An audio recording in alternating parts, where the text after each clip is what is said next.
I had always thought parties were harmless, just a chance to relax after a long week, share a few laughs with friends, and maybe exchange some harmless flirting with strangers.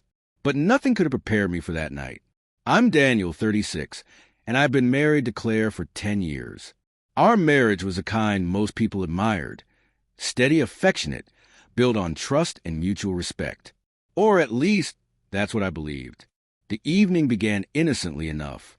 My best friend, Mark, had invited us to a colleague's birthday celebration in downtown Boston. I'd known Mark since college. We'd experienced everything together. First jobs, heartbreaks, promotions, bachelor parties. I trusted him completely. Claire looked breathtaking, as always, wearing a deep green dress that flattered her perfectly without seeming forced. Her laugh, my favorite sound in the world, was even more radiant that night. We arrived, mingled, had a few drinks, danced a little, and everything seemed perfect, until Mark started acting different.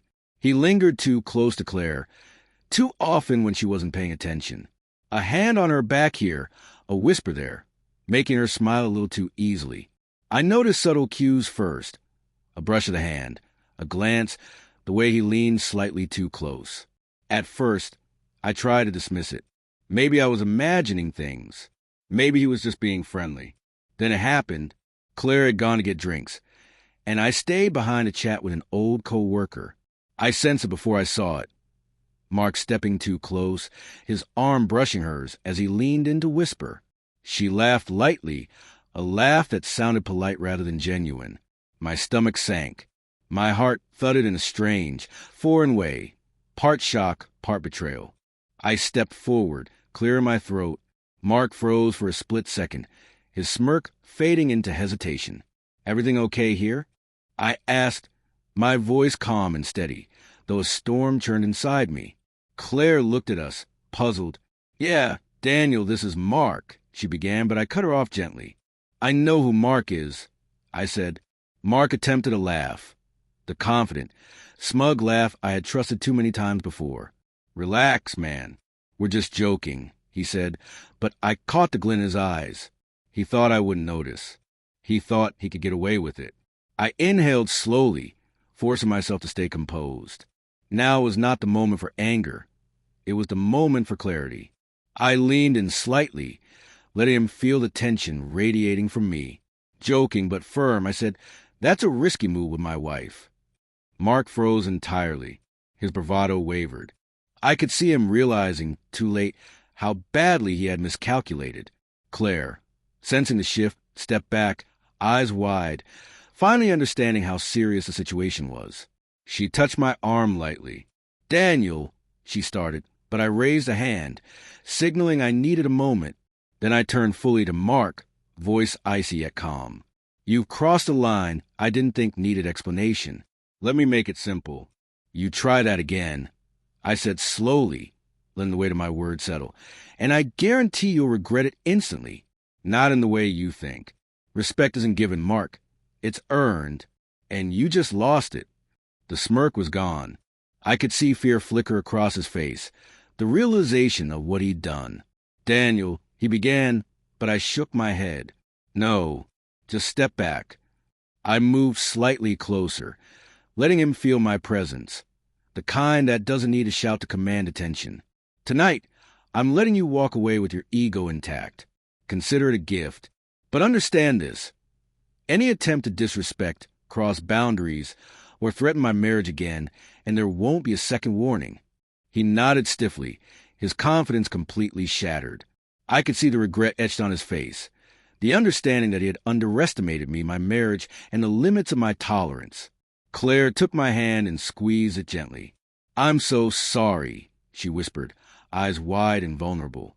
Relief and fury surged through me, relief that she hadn't encouraged him, fury at the audacity of someone I had trusted implicitly.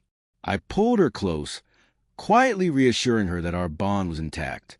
Slowly, tension gave way to a protective, resolute love.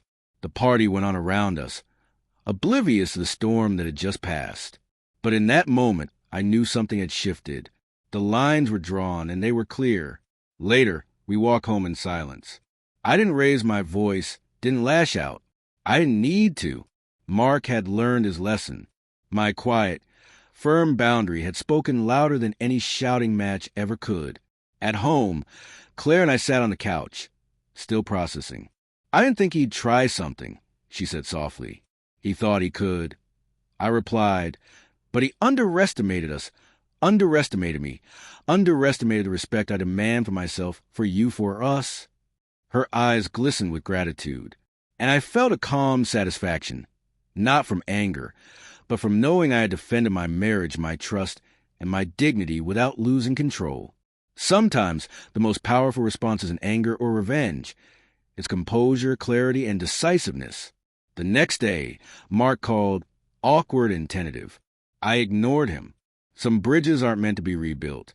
Respect is non-negotiable, and once it's lost, consequences are swift and permanent. Weeks later, the memory still lingered, but differently. It wasn't fear or paranoia.